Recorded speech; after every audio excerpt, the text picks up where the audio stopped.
சட்டமன்றத்துல இத்தனை நாட்களா அவை குறிப்புல இருந்து நீக்கிற மாதிரியான விஷயங்களை பேசிக்கிட்டு இருந்த தாவைக்க அமைச்சர்கள் இப்போ முழுக்க முழுக்க பொய்யான தகவல்களை சொல்ல ஆரம்பிச்சிருக்காங்க. அதுக்கு உதாரணமா இன்னைக்கு நடந்த ஒரு சம்பவம் என்ன அப்படின்னா, மயிலம் சட்டமன்ற தொகுதிக்கு உட்பட்ட ஒரு கிராமத்துல டாஸ்மார்க் மதுக்கடைய புதுசா திறந்துட்டாங்க.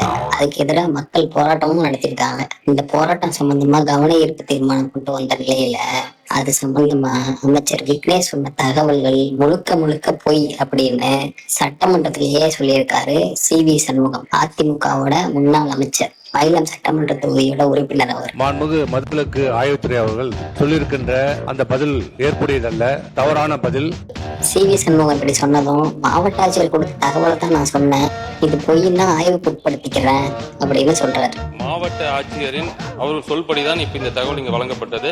அங்கு தவறுகள் இருப்பின் நிச்சயம் இந்த அரசு பரிசீலிக்கப்படும்.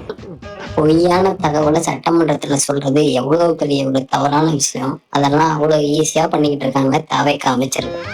இவனுக்கு ஒரு சீட் எடுத்து பாருங்க ஐயா, வெறும் பொய்யா சொல்லிக்கிட்டு தெரியலாம்.